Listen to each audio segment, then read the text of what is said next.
whatever offers we get will be really challenging for this union because the prescription they've got is very tough, closure of booking offices, changes to detailed terms and conditions, change of the safety regime, change of shift patterns and all a host of stuff on Network Rail. But even with that, the government has torpedoed the talks in the train operating companies by inserting clauses, fairly extensive clauses, stating that we have to accept driver-only operation, which is impossible for us to accept. So that happened at the conclusion of the talks a couple of weeks ago on a Sunday evening. The employers made it clear that they didn't want to do that because they knew it would sink the talks, and that's precisely what has happened. And Network Rail, so that's the train operating company side, the passenger side, if you like, and then the Network Rail side, the infrastructure. We've got a very limited offer that's difficult for us to absorb, which we've rejected, and we firmly believe the government, because of their disposition towards the RMT and unions and workers, is behind that. In fact, we know that. I know that for a fact. But now it's also become because of the wider social economic context with the nurses out on strike tomorrow for the first time in 100 years. Other people joining into campaigns. We've got the postal workers, already in action, but firefighters and educators and all sorts of people will be coming into action. So they want to hold a line that is basically keeping our members poor while there's plenty of affluence in this society. So, yeah, directly the government. You've also spoken about how train operating companies basically have no motivation to settle because the government is indemnifying them against losses of revenue. I was wondering if you could talk about that, because I think that's something that gets overlooked in the dispute a lot. Yeah, well, it's a national scandal the way the railway operates. I call it corrupt on the airwaves. Nobody ever comes back to me and says you can't say that, not even the government.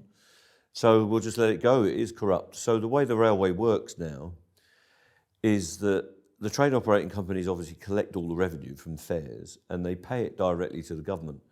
Previously, they would have kept that revenue and paid certain amounts, and then they tried to make a profit at what they do. But the new setup since COVID has been that they just collect all the money and they get paid a royalty, like a record contract. For every pound that you take, you get X amount. Now, they're fairly small amounts, but you're talking billions and billions of pounds that's been collected. So what happens now is the government absorbs all the revenue loss. So obviously when there's nobody travelling like today, there's very limited revenues, and the government is just absorbing that. So I'm talking to employers that have no stake in this dispute. So it doesn't matter what happens, how much losses and revenue attrition there was, the employers would get paid, and they do get paid, and they're still making profit. So it's the strangest setup where you're negotiating with a set of people who you have no leverage against. So if I was dealing with an employer that owned a factory or something, had 500 staff, and depended on their sales of their product, they would act pretty damn quick if they were losing revenue. And you'd try and get a deal. And we're seeing private sector settlements now. Unite and others, GMB, are taking private sector operators to manufacturers typically, and bus companies and others, who live on their revenue. And you might argue they're entitled to make a profit because they put revenue and their reputation at risk. That's the way capitalism is meant to work. I invest in this company, set it up for £1 million, and I expect a return in the following years. And you might say that's an equation. But obviously, if you're not making money, you'll want to settle that dispute. These companies have no stake. And in fact, they have no ability to settle the dispute, because they say to me directly, when we're sitting across the table this far apart, I am not allowed to make any amendment to this proposal. I'm not allowed to improve or revise the offer in a way that you may find more palatable, because I've got to go and ask the Secretary of State for Transport. And when they do that, it takes them over a week to come back. So things get very frustrating. And in this case, the most recent case, in fact, when they've gone and asked for a revision to the mandate to move the issue along, it's been made worse, which is the torpedo.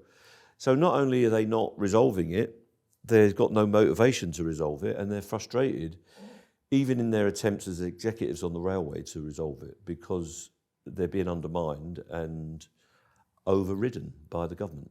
Yeah, and we've got a sort of strange dynamic with the government now, who kind of, on the one hand, say, we can't resolve these disputes. All we can do is minimise disruption, by hiding behind, either supposedly independent pay review boards or, in this case, behind employers.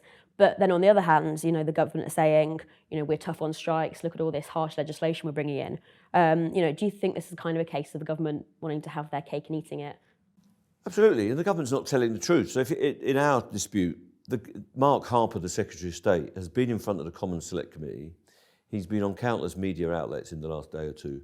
He's been asked directly, included on Today programme, which is the senior programme supposedly in British broadcasting, did you insert DOO into that dispute? And he won't answer the question.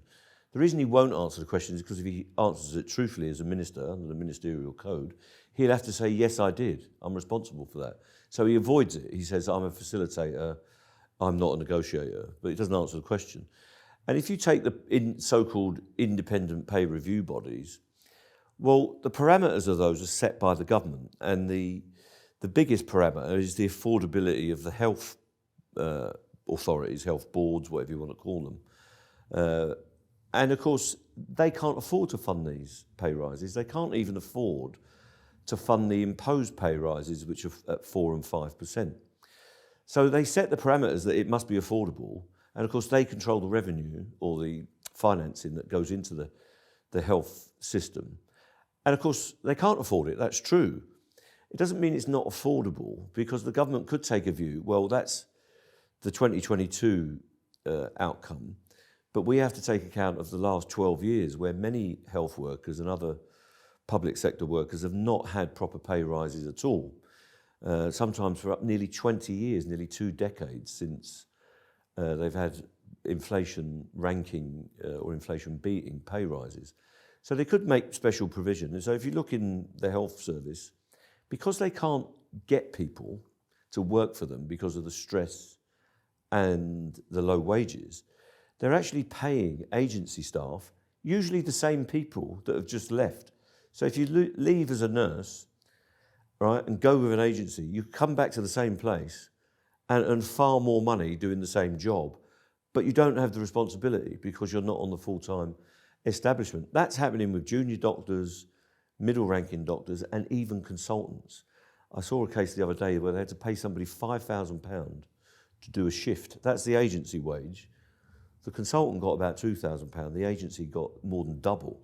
So there's money swirling around, but what the government is actually trying to do in health, I think, is run it down as far as possible, defund it like people are calling for other institutions around the world, and then they're going to say, this system doesn't work, we'll have to privatise it, we'll have to get private sector operators in to run it on a more efficient basis. And those private sector operators will only pursue areas where they can make money directly and not look after chronic disease, chronic conditions, and not look after the needs of people who are less well off in our society. So we're at a turning point, and the government has got a strategy which is thoroughgoing, and it's not just about pay, it's about all aspects of our public services and the way working class people are treated.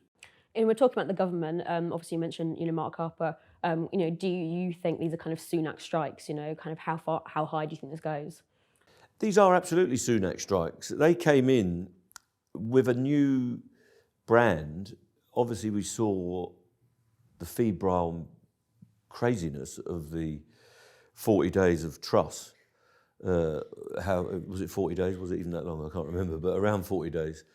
And the bonkers approach. And what they're giving off is this calm aura of being competent. And I do believe they are more competent. You couldn't be less competent.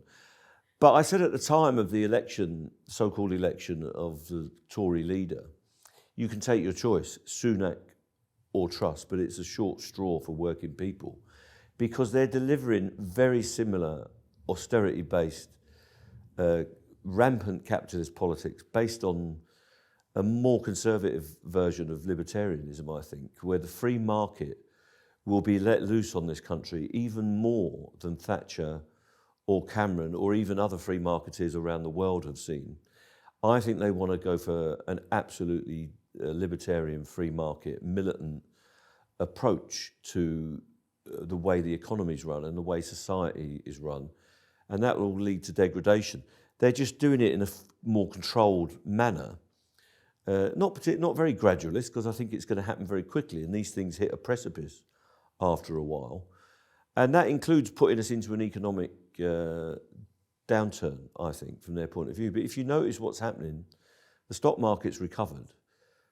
They've changed the fiscal rules recently to say that we've got a £50 billion black hole.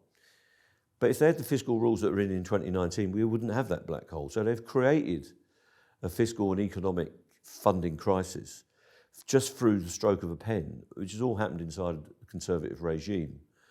So they know what they're doing. They're more competent than Truss, but they've got a very sinister agenda, I believe, for the rest of us.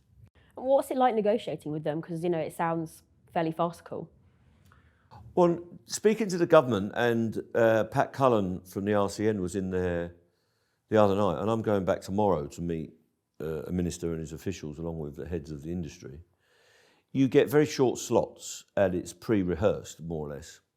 So you'll go into a room and you'll sit with the minister. They're normally very polite. These people are Oxbridge public school people. They're not rude in any way. At least Mark Harper isn't, or Hugh Merriman that I deal with, and I'm sure Steve Barclay isn't a rude person. But it is dress rehearsed, so you get politeness, then you get assertive, it's nothing to do with me, I'm not involved. So Pat Cullen was called to a meeting, and they said to her, we cannot speak to you about pay. And her view is, I've come to speak to you about pay, that is the issue. We'll speak to you about non-pay aspects of the health service. To me, they will say, we're not negotiators, we're not involved, but I want to hear what you've got to say. And then they'll say, it's time now, 30 minutes is up, I've got to go to another meeting, I'll consider what you said, and we'll get back to the employers, because the employers will negotiate.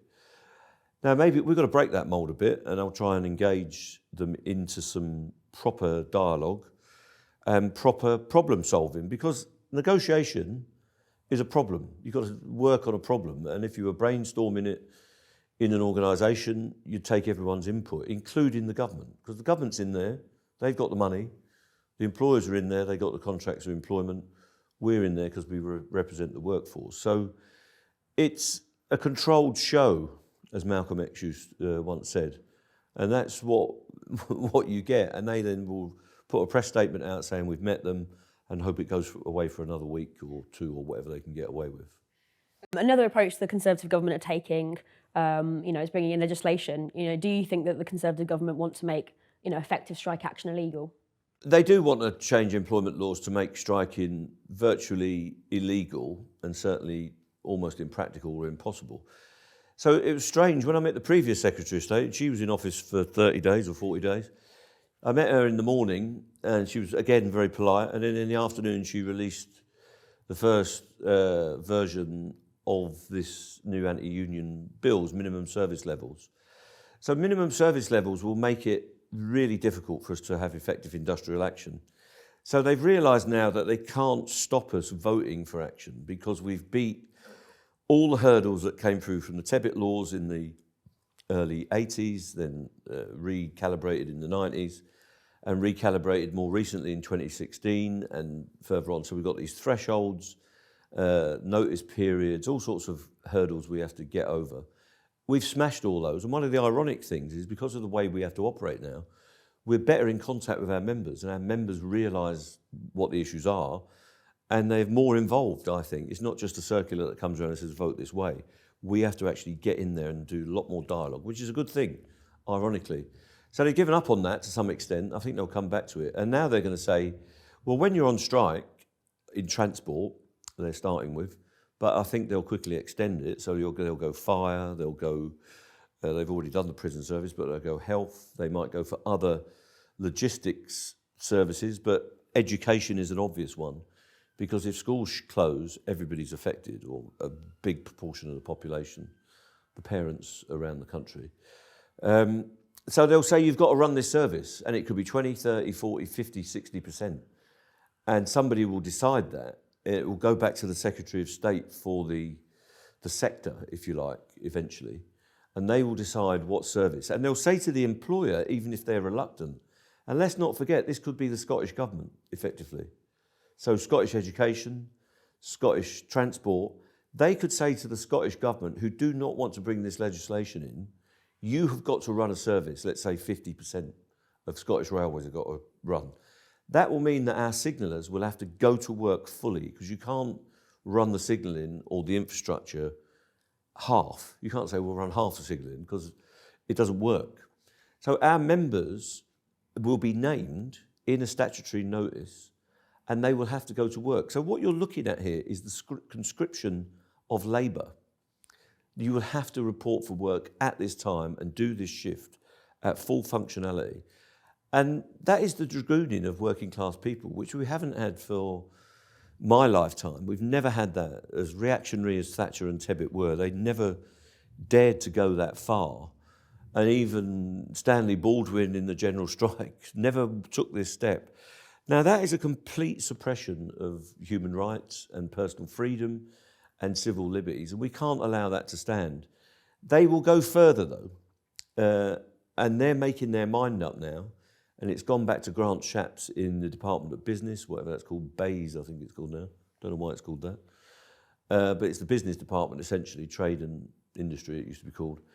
And they're now thinking of broadening this to all the trade unions, so all sectors, and also bringing in these statutory requirements, such as 4 weeks' notice for strike action. So you issued a notice, by the time you get to take the strike action, everyone will have forgotten that they're meant to be on it. That you have to put every proposal to a referendum of your members, which costs us money. But if you imagine, I'm going to offer you 5%, that's the 5% offer, I want you to put that to a referendum. And as we've done this week on precisely that offer, our members have rejected it. They go, I'll offer you 5.1. Put that to a referendum. I'll offer you 5.15 next week. And you put that to a referendum. It's absolute nonsense. Now, I'm hearing that even the CBI, the employers' federations and others are saying, look, we don't want to get involved in this. This is now getting completely political. It would be better if we could resolve industrial disputes quickly and efficiently where they come up. For employers, it'd be obviously better if they didn't have them in the first place. But there is a number of groups that are saying this is a step too far for all sorts of reasons. And what it will mean is that disputes become longer, because unions will have to resort to novel ways, such as extensive overtime bans and going back to what we used to call work to rule, so disrupting production rather than stopping production. And I think we'll have intractable disputes. We think we've got some now, but I think you'll have even more going forward, which many people will say, well, what is going on in this society? You know, where are we going? We don't do this anywhere else in modern economies. So, you know, people quote France, they quote Italy, they quote Spain. They don't use any of this legislation. And when they do it, it's meant to be for things like national disruption, time of war, for instance, and natural disasters such as earthquakes and floods and all that. And you can see, even though we don't have that, but we do have people volunteering in these types of things. If you had flooding all over the country and you wanted to run an important service, the governments in Europe reserve the right to say you must go to work. You can't excuse yourself. But they've never actually used the legislation, whereas our lot will be using it as soon as possible. Your dispute with Network Rail and the train operating companies isn't the only dispute you've got running at the moment. Cleaners with the RMT are going on strike December, I think, the 22nd, 23rd, and the 31st. You know, they're outsourced with the likes of Smythe and Churchill. I was wondering if you could talk a little bit about that dispute. Yeah, the cleaners dispute is another railway dispute because all these cleaners work for the same companies as subcontractors as the Network Rail, so they're in it, and many of the train operating companies. So they employ these people second and third hand. And what workers need to be wary of in this country is those grades, as we call them, those workers used to be directly employed by British Rail. And since British Rail has gone, they've all gone to subcontractors. All of their conditions have been stripped away, as well as their wages. So they're all on statutory wage levels now. Either the London living wage, or the national minimum wage. But if you take pensions, holidays, sick pay, annual leave, and travel benefits as well on the railway, all of those things have been stripped away, so they only work on statutory minima, and they're sick and tired of it. Now, we're running that campaign, one, to highlight it, to take industrial action. It won't stop the trains, we know that. but it'll hopefully make train journeys inconvenient, and some managers will have to do that cleaning and see how they like it, clearing up sick and all the rest of it, and the rubbish that accrues on trains and food waste. But we need to highlight that issue, that beneath those of us that are on the cards, as we say, working direct for the employers, who are the fortunate ones that we've defended, there is another group of people, and this is true right across the economy. So if you're working in an office in the city, there'll be a group of people that come out after hours that clean up your mess, clean the streets, clean the environment. In the NHS, it's exactly the same. The NHS is run by an army of people below the clinical level, doctors, nurses and other clinicians, that are subcontracted, doing the porterage, doing security, doing the maintenance, doing the cleaning. Hundreds of thousands of workers who've had the same experience as railway workers. So this is a vitally important aspect of the next phase of trade unionism. We're trying to get other trade unions to join in this, and I know the GMB has been doing stuff in the NHS and other places. We've got to link that up right through 2023 and make it the year of the cleaner and other ancillary workers. It's an army of security guards out there that are exploited, massively exploited, on some of the worst hours contracts and on social hours arrangements that anyone would ever experience. Some of them are just constantly at work when they're not asleep. Often it's migrant labour, people from vulnerable communities where meaningful employment has gone out the window. So for me, that's a really important issue. We are hopefully going to get a deal on one of those companies that's going to take people on the path to £15 an hour over the next year or two, which is Eurostar, and credit to them. But we've got to call out these big contractors, these big employers, such as LNER, Avanti and all the rest of it. They're paying these poverty wages second or third hand, and it's their responsibility to cure it. But I've got to get that money off the same people that I've got to get money for the railway workers. So it's a really tough road, but we've got to make that a priority. And I think the Labour Party, if I had a message for Starmer, it'd be two things: redistribution of wealth, and the new workers' deal that he's saying has got to deal with this scourge of outsourcing. Outsourcing is the source of 0 hours contracts, vulnerability, precarious work, and destabilised working class communities where people are scrabbling around in work poverty and all the rest of it. Most of that comes where people are not directly employed by the company that's providing the service. So that's got to change.